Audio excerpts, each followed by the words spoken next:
thrilled to be here to talk about Agile testing strategy. And in this session, 30 to 45 minutes, we're going to explore ideas to either craft if you don't have an Agile-inspired testing strategy, or maybe you have one, maybe you're looking for ideas to evolve it. So either way, we're going to explore a few ideas around what makes for a successful Agile testing strategy to help orient your teams and organizations as embark on their testing journey, specifically in the Agile context. I'm Raj, and will be your presenter. I've been involved with the Agile movement since the early days of Agile, along with Sanjeev, Bob, and some of the others at LitheSpeed. And the ideas that I'm going to talk about in this session are really nothing new, but these are ideas I keep going back to in my various consulting and coaching engagements in various organizations. These are tried and tested tools and mental models that you can sort of take with you if you are in the testing profession, or you're looking to orient teams towards better testing practices within your Agile ways of working. So nothing revolutionary or new, but hopefully the ideas that I present here would be well worth your time investment here to go back and then craft your own test strategies. So before we go into the actual meat of the session, quite broadly the outline, right? I want to get into setting the Agile context from a testing perspective, and then get into what is a test strategy, what are some of the models that you can keep in mind as you're crafting your test strategy, and some key considerations, especially as the world of software development is rapidly changing. I'm going to give you some ideas to think about to improve upon your test strategy, and then we'll open it up for questions and answers. So I'd like to, because of the duration of the session, I'd like to make sure that keep the questions coming, but I'll try to answer them at the end of the session once we get through the content, okay? So we'll start things off by level setting and what does it really mean to test in the Agile context. Now, before we even talk about testing per se, I want us to understand, what are we really here for as teams and organizations, right? It's not about Agile. It's not really about testing per se. It's about value delivery and with high quality. We want to balance speed with quality. Are we building the right thing at the right time? And are we building this thing correctly? And is it fit for purpose? Essentially, when we talk about quality, is the thing that we are building fit for purpose and providing some value to our clients and customers? And the job of testing in this context is really not just about defect detection, which is a very traditional way of thinking about testing, but also prevention and detection as early as possible. And when we talk about defects, I'm going to talk about it not just as from a code defect perspective, but it could be misaligned requirements. It could be misunderstanding around requirements between the different roles that are part of your development value stream. Anything that essentially produces a solution that's not really quite fit for purpose, I'm going to sort of call that as a quality issue. And our testing strategy should encompass all of those aspects. Both the functional, non-functional aspects, the qualitative aspects of the thing that we are building. So given that we've defined quality as a fit for purpose, and the job of testing is not just about detection of issues, but also prevention, from the Agile context, to quite simply summarize, in my mind, the two big things that are central to having an Agile testing mindset are really that testing is continuous and that it's integrated into your development process, okay? So yes, you'll find lots of principles on testing and so forth, but I think when I think about it, I can distill all of those ideas, practices, and principles to these essential themes, right? What do we mean by testing is continuous in the Agile context? That means testing is not a phase, and providing reliable feedback via our tests or our conversations on the evolving system has to be continuous. And in order to support this idea of continuously verifying the health of our evolving system, automation becomes almost a necessity, right? It's not a nice to have; it's a necessity. So, what do we mean by integrated? What I mean by integrated is quality is not the purview of a separate team. Quality is the responsibility of the entire team: developers, testers, ops, you name it. And that quality concerns have to be baked into the process all along, not tacked on at the end, as used to be the case with traditional ways of software development. Whole team accountability, quality concerns being baked into the process all through. Last but not least, tests and production code being treated as first-class citizens, having the same kind of rigor, and not being thought of as something that's not code. Okay, so we'll talk a little bit more about these and as to how they play a part in crafting your Agile-inspired test strategy. But keep these two themes in mind as we sort of progress through the rest of the talk. Okay. So it sounds well and good that we want testing to be continuous. You want it to be integrated into our development process. But the question really is, right? How do we know that we really are a one team, that we are collaborating effectively across roles? We say automation is important, and I've been in countless organizations where you say, yes, we got to automate. But are we really automating the right tests at the right time? Are they providing the right kind of feedback to us in terms of the health of the system? Are there gaps in our testing processes? Are we thinking about all the different kinds of tests that we need to put in place to ensure that fit for purpose that we defined as being an essential aspect of quality? So there's all these questions that typically surface when we talk about testing in the Agile context. So a strategy, like any a strategy, is really just a high-level guidance.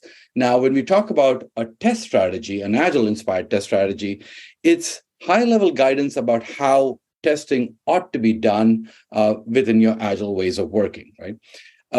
It's intended to set the direction, to take you from where you are currently to where you want to be, right? It is high level, and I want us to contrast this with test plan. Oftentimes, people sort of conflate test plan with test strategy. These are two distinct things, right? Here we're talking about the strategy. It doesn't usually change. It's not as dynamic as, for example, a test plan is, which is more granular and specific to releases and features and so forth. Whereas a test strategy is a more holistic view of, and again, the point is to orient the teams and organizations to a certain way of testing within your teams and organizations, right? So we've defined quality. We've talked about testing from an Agile perspective, the notion that it should be continuous and it should be integrated. And we sort of broadly defined what a test strategy's job and purpose is. So the question now is, this is great. So how exactly do we go about crafting an Agile-inspired test strategy? So I'm going to talk about two models. And again, these are not necessarily new. And maybe some of these two models that I'm going to talk about are things that you've already seen and experienced in your own journeys, but maybe it's worth looking at it through a different lens as I walk through them.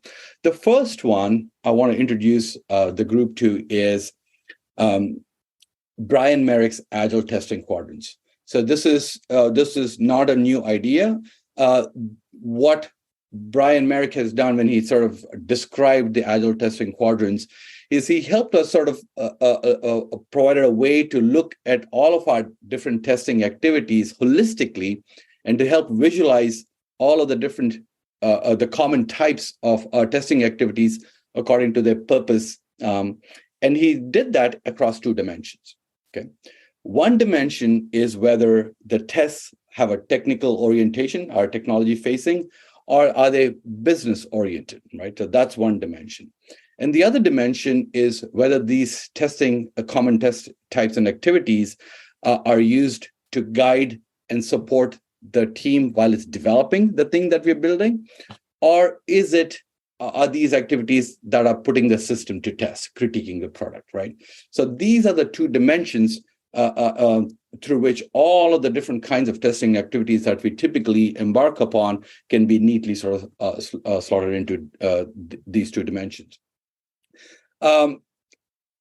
So let me talk a little bit more about, and maybe, like I said, some of you are familiar with this model, but I want to sort of deep dive a little bit because I think there's a lot of critical thinking that has happened in this simple model. So we talked about the two dimensions, right? Business-oriented or technology-oriented, supporting the team or critiquing the product. When you look at the left side of the left two quadrants, the left two quadrants are there, that the kinds of things we do, the testing-related activities that we do in the left two quadrants are to help teams with what kind of code are we writing. It's really about specification. It's really about the requirement, the thing that we're building. Are we building the right thing? Does the team have the clarity about the code they're about to write? And is there clarity provided to determine when they're done with the thing that they're writing, right? So that's the purpose of all the activities that happen on the left two quadrants. And when you look at the right two quadrants, so the right two quadrants, they're all about learning about the code that they have written, right? The team has already produced the code. It's about, is it doing the thing we want it to do for our clients and customers? It's providing, and it's critiquing the product. It's really assessing the product from an end user perspective. And the right two quadrants can often provide lots of feedback to the left-hand quadrants, right? So that's how we got to think about these two sides of the Agile testing quadrants. So now we talked about the left two quadrants, the right two quadrants, and the kinds of information they provide to us.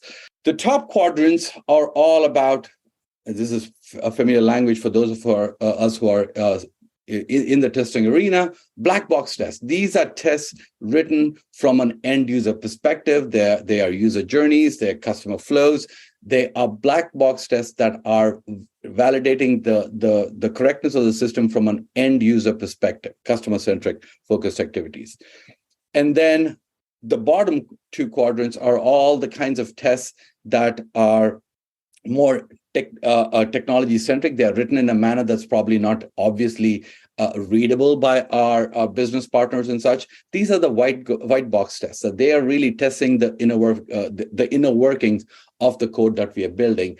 And they're also assessing the non-functional aspects of the system. Is it scalable? Is it are there security vulnerabilities? Things like that, right? So that's what the technology-facing quadrants encompass. So the point of the quadrants is to provide us with a holistic view of all the different kinds of testing activities that a team and organization embarks upon and is probably currently doing, Agile or otherwise, and neatly segments them into these quadrants. And by doing that, it helps us have a rational conversation on where are our strengths, where are our weaknesses, where are our cross-functional teams really collaborating, not collaborating. It gives us a nice lens through which to look at all of the testing activities holistically and then help craft a strategy. So a balanced Agile test strategy takes all four quadrants into account. And when you look at this, the supporting the team, the left two quadrants typically have the high level of automation, and we look at that as we start to slot in the different kinds of tests that go in here. Whereas the things on the right, as I'd mentioned, are there to uncover weaknesses in the system at the business level. So we've talked about the quadrants and the purpose of the different faces of the quadrants, the dimensions, and the aspects. So now, what are the kinds of activities that testing-related activities that you can slot into these quadrants? I'm going to start with quadrant one, right? When you look at the position of quadrant one, it's technology-centric. It is there to support the team, which is essentially giving information on what things to build. Am I building it the right way? When you look at quadrant one, again, we call them quadrant 1, 2, 3, and 4. It doesn't mean one quadrant is more important than another. It's just a convention, if you will, right? So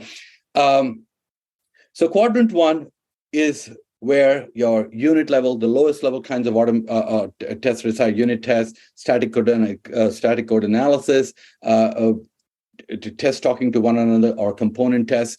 And it says these tests in this quadrant should all ideally be automated, right? Quadrant one. Supporting the team, technology-centric, meaning that these are white box tests, pretty invasive, maybe not so useful to the non-technical audience. So quadrant two, immediately on top, you see this is business facing, still supporting the team. This is where your black box tests, your functional tests, story level tests, feature level tests. If you're practicing behavior-driven development and using rules and examples or acceptance criteria scenarios, these kinds of things are where these kinds of activities happen in quadrant two, right? Still supporting the team, but with that business lens. And if you are automating a lot of your functional tests, that's why it says it should be mostly automated, right? As I had mentioned, the left side, the left quadrants are the ones where a lot of the automation typically happens. Now we look at quadrant three. This is the bucket for all of your manual testing endeavors, right? Just because we said automation is important, let's not think that 100% automation means you have a high quality system. There are certain things that are qualitative in nature that an automated test can't really inform. Is this thing usable? Does the customer feel good when interacting with this product or service? Manual testing still has a place. Manual, unscripted exploratory testing has a place in our testing strategy. And a lot of those manual endeavors are slotted into this quadrant three, critiquing the product generally from an end user journey perspective. And last but not least, many of our systems, maybe not all, especially if you are in large organizations and there's governance and there's accountability with at least some of the clients I work with are in the fintech. There's lots of emphasis on mandates and government policies and such. So these non-functional aspects of a product or service are very, very important. Security testing, 508 compliance testing, performance testing, very specialized kinds of testing that are probably not that I would say useful from a business point of view, but absolutely important from a quality aspect of the system we're building. And typically quadrant four requires specialized tools and data sets and so forth, but that's also captured here. Again, so all of the different, again, I've just shown a sampling of the different kinds of tests that fall into these different quadrants, but hopefully you get the picture, based on our description of the purpose of each of those quadrants and those dimensions.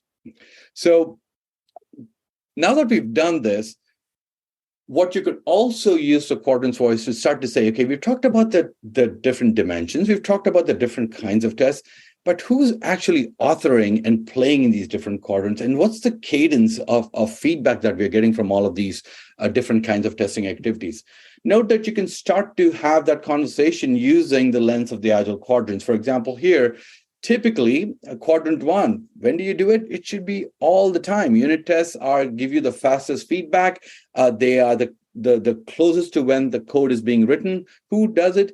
Because it's technology-centric, it's probably the engineers and developers who are authoring the code who should be responsible for authoring the unit test as well. When you look at quadrant two, right? Quadrant two, this is the business-oriented feature level tests. When should you do it? It should be within your sprint cycle. And ideally, if you're practicing behavior-driven development and things like that, then it really begins even before you get into your sprint cycle. Right, it starts even before you've committed to said stories within your sprints if you're following Scrum. So who participates? This is really where the cross-functional skills and behaviors that you have in your cross-functional teams really needs to be exploited, because this is where the Three Amigos sessions and pair work, lots of the things that we talk about collaborative design and development begins with Quadrant 2, right? So who should be playing in this arena? It should be the entire team or a subset of the team. Your business folks, the POs, analysts, developers. If you have testers, you bring them up front, shift left the testers and the testing activities, and that's Quadrant 2. Quadrant 3. Again, this is your mostly manual endeavors where you want to bring it as close to sprint as possible. But I know that's not always feasible, but there should at least be a cadence of some sort, right? Most organizations, large organizations I work with, this happens, they call it manual testing, but it's scripted testing. It's not really exploratory testing, which is ad hoc and session-based, and they do it once before the release cycle. That's not good enough, right? Maybe you can't do it each sprint, but can you do it once a month, right? There needs to be an established cadence to shift left even these sorts of more time-consuming manual efforts. And who can play here? Of course, your business players, your customers, ops, and I know one organization that pulls the developers also into the exploratory testing session to play in the Quadrant 3s, right? Again, when you look at it, the top two quadrants is really ripe for cross-functional behaviors to really manifest from a testing perspective. So last but not least, when you look at Quadrant 4, same thing. Typically in large organizations, the non-functional concerns are sort of deferred until too late in the game, which really cause a lot of heartburn because changing things after the fact because it's not performant or the security vulnerabilities is very, very expensive. The change cost when you're making changes to software later in the game is exponentially high compared to when you if you detect them earlier and make those changes, it's going to be much cheaper for the organization. So, and you should run these in your CI/CD pipelines as often as possible. And just like with Quadrant 3, instead of waiting until just prior to release to do your performance testing, security testing, pen testing, and things like that, can we bring this closer? Maybe not every sprint. Can we do it once a month, whatever the case may be? And who participates in this? Typically, this quadrant requires specialized skills that may or may not be resident within our cross-functional sort of agile teams. That's okay. So you engage the right people, make sure they're available at that set cadence. And increasingly, in some organizations, I see that developers are being pulled in to assist with the Quadrant 4 testing as well. So anyway, so who does what, when, what kinds of activities? The quadrants gives us a powerful way to sort of look at all of our testing concerns in this holistic manner. So one last thing I want to talk about before we say how do we really use this learning to craft your test strategy. The second model, again, this is nothing new. We've talked about the quadrants. The idea behind the test automation pyramid, which is what I'm showing you here, is every organization knows that automation is important when you're talking about rapidly shifting software, which is what happens, whether it's Scrum, Kanban, what have you. We know automation is important, but I think our strategy towards automation in many organizations is flawed because we start to automate the wrong things. What I mean by the wrong things is, as you can see, the guidance provided by the automation pyramid to achieve high level of robust feedback through automated tests, the majority of our tests should be the unit kind, which is the Quadrant 1 test, right? Above that would be your integration tests and the UI-based API level tests. These are our Quadrant 2 kinds of tests, should be a smaller subset. The majority of the business logic should be tested at the lowest level possible. Why? Because if you look at the arrows, the speed of execution of the unit test is going to be significantly faster than these cumbersome end-to-end UI tests. I'm not suggesting that these end-to-end, automating end-to-end scenarios is not valuable. It is. But if you exercise all the permutations of your flows at that level, at the highest level, your test suite is going to be, it's going to take a super long time to execute, number one. and there's a high cost of creating and maintaining these UI-based tests. So the general guidance is push automation to the lowest level possible. Still automate some of your end-to-end scenarios, but maybe a much smaller subset. I think this is again not new guidance, but these days I see a significant shift in organizations trying to adopt this way of automation, as opposed to the ice cream cone where there's tons and tons of manual testing, and automation is all about end-to-end flows with little or no unit tests. That's the wrong kind of shape that you're after, right? So it should be shaped like this. All right. So given these two models, what this shows you, and I do this quite a lot in a lot of my consulting coaching engagements, is give me a one-page Agile strategy. That's all I really want. I want to know at a glance, what is your automation, not just automation, your testing strategy, right? And you could use a template such as this, quite simple, right? You have all the different kinds of tests that you're currently doing in the enterprise or your team. That's all on the left. What is that category of testing? What kind of insights do you hope to get? That's the why. Where do you run it?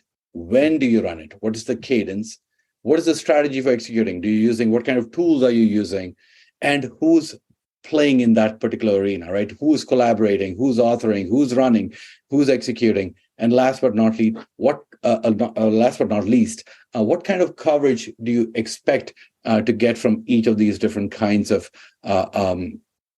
tests? So it's quite simply a test strategy. When you look at it through the lens of the quadrants, the automation guidance could be as simple as a one-pager like this that really orients the team in terms of what their approach to testing is. And they can still create those more granular test plans based on this guidance that's probably changing from sprint to sprint and release because the focus may be different. But a strategy, the basic elements of a test strategy are really just this, right? The type of test, why do you run it? Which environment do you run it? What's the cadence? Who plays in it? And what kind of coverage are you aspiring towards? That's it, right? So these are the elements of a basic test strategy that you could sort of come up with by looking and sort of reflecting on the quadrants, putting your test there, looking at the shape of your automation strategy. You can sort of derive a test strategy and capture it in a one-pager such as this. So I'm going to sort of switch gears. Now that we've talked about the basic elements of a test strategy and those two models that we discussed in detail, I want us to think about three key considerations, at least in my mind, that I keep in mind when I'm consulting with organizations. Strategy is great, right? But a strategy is only as good as its execution, right? We all know that, right? So the three things that I would like to leave you with is consider the communication and collaboration aspects. What are the enabling practices? You can have the most well thought out strategy, but you have to augment that with some concrete practices. I'm going to sort of share some in the next few minutes. Some themes around communication and collaboration, right? Too often we have these cross-functional squads and agile teams, but we don't really leverage the full power of the cross-functional aspects that are resident within our team. So I'm going to talk about communication and collaboration. What are some of the enabling practices? Yes, automation is important. And we talked about automating the right way, guided by the pyramid is important. Let me talk a little bit more about more concrete practices that you want to think about with automation. And last but not least, right, this communication and collaboration, cross-functional teams, automation are all great strategies to shift left, right? But shift left alone is not enough. You have to think about prioritizing the right kinds of test cases. That's the third dimension I want us to think about. And I'll give you a couple of ideas around these three themes. So let's start with communication and collaboration, right? So this picture here sort of depicts, for those of you who are familiar with behavior-driven development, BDD, it shows a high-level view of a BDD type of a development scenario. So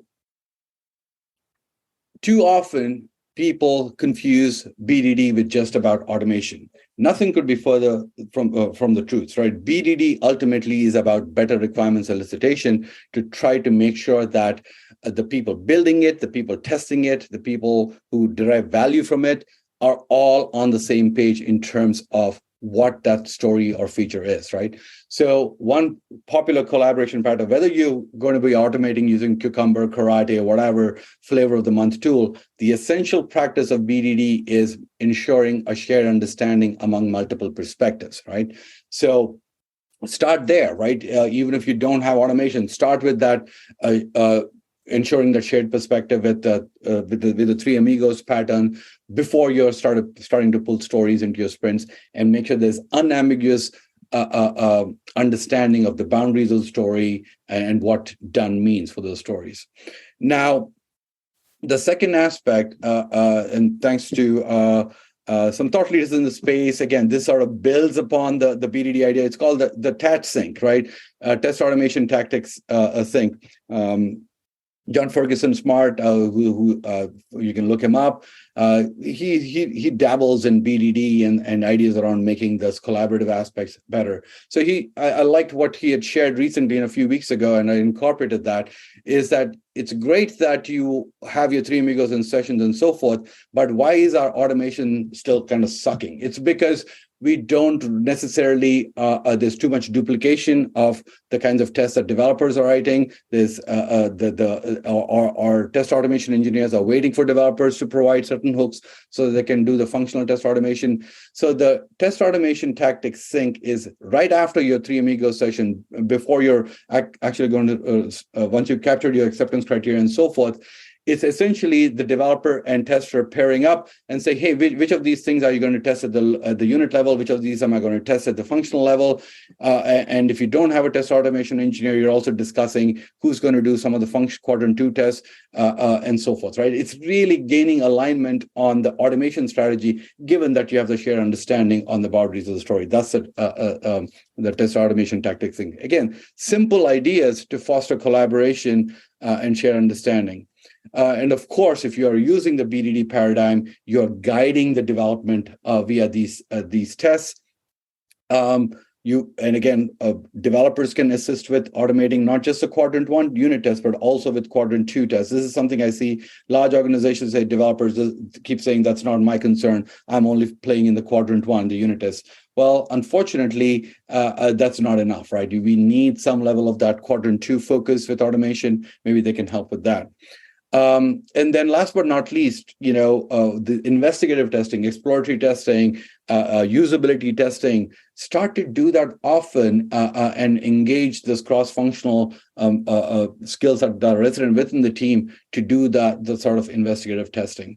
So just a few ideas as to how you can foster a deeper collaboration and conversation among the different roles. So from an automation perspective, we talked about make sure that you guide your automation effort based on the pyramid, right? Automate at the lowest level. Why? Because the cost of change for those faster executing tests is much lower than trying to automate tests that are closer to the user, right? The tests that are closer to the user, the UI tests, are much more expensive. They are flaky. There's value in it, but limit the number of those kinds of tests. If you have no automation at all at the business level, then at least start to automate your smoke tests at the very least, right? Automate those. Last but not least, treat tests like production code. What I mean by that is too many organizations don't version control their tests. They don't scrutinize them through a peer review, just like you would with production code, because it's very easy to, especially if you're just going after test metrics and so forth, it's very easy to game the system. So the quality of the code, of your test code, should be also reviewed just like you would production code, and have no tolerance for failed tests. Too many organizations, there's all these batteries of tests. You made a significant investment, but you don't run them in the pipeline. And when they fail, you don't really react to it. You have to adopt the stop the line mentality. If the tests are failing, everything stops. Your job is to either fix the test if it's a broken test, or fix the code if it's broken code, right? We cannot let developer apathy seep into the enterprise where, tests failed, no big deal, run it again, maybe it'll pass. If not, don't worry about it. It's okay, right? I think too many large organizations, there's a certain sense of apathy towards these automated tests, and we don't want that to happen, right? So some guidance around automation. And last but not least, and this is increasingly important in today's world. So in the first situation, right, maybe you're an organization where you have no tests at all, right? So you hardly have any tests. Where do you begin? It just seems like a monumental task. I would say base it on risk. Everything is, Agile is about risk mitigation, right? So same thing with tests, right? Base your test scenarios on risk. What I mean by that is not all bugs equally happen at all parts of the system. Defects tend to congregate in certain aspects of your software system. Try to do a little bit of analysis.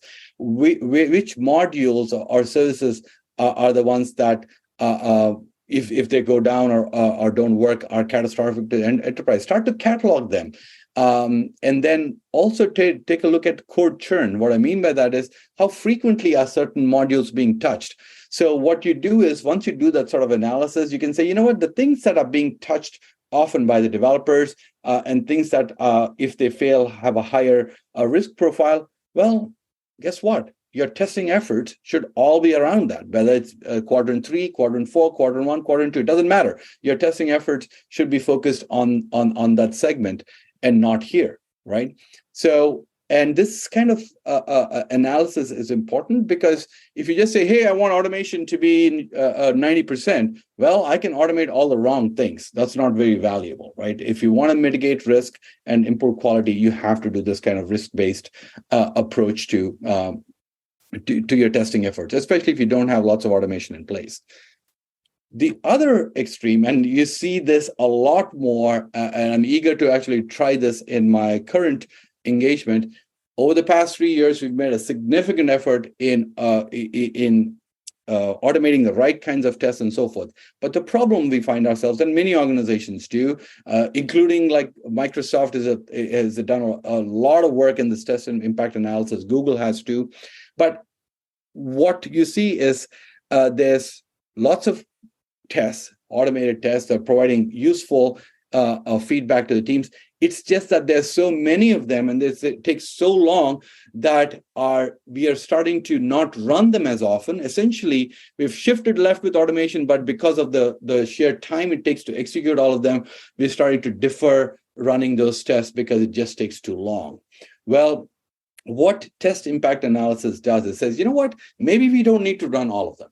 Maybe we just need to choose a subset of the tests for the code changes that we're making, essentially change-based testing, right? So in order to do this, there are tools out there, there's Launchable, and there's lots of articles. I can, just Google test impact analysis, TIA, and you'll find lots of ideas. The premise is you're mapping all of your code to the automated tests that you have, and that using some intelligent means, if I'm making a change in a certain aspect of the system, only a subset of the battery of tests that are affected by that code change are the ones that are run.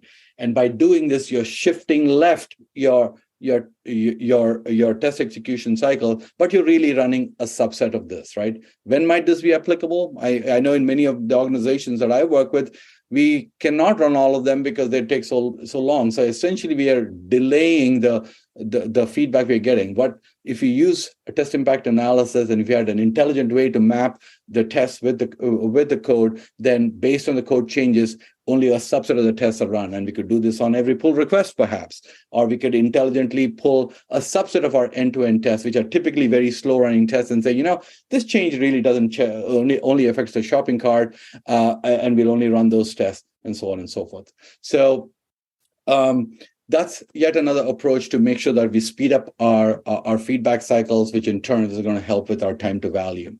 So in summary, and we'll open it up for questions, hopefully the key takeaways are, take a balanced test strategy, a view that considers all quadrants Leverage the cross-functional behaviors that you have within your Agile squads fully. We don't exploit that enough. Shift left your quality concerns, bring it closer to the team. And as I said, if you're in that stage of maturity where you've done a lot of automation, you've shifted left for a lot of the manual processes, but maybe that's not enough because you have so many tests, the cycle times are taking so long. Maybe you need to do something like test impact analysis because shifting left by itself is not enough. Maybe you need to be more intelligent about what kinds of tests you're running when to make sure that you're speeding up those development cycles and the time to value. And with that, I hope the 40 minutes you spent with me have been useful, and I can open it up for questions and see if I can answer it.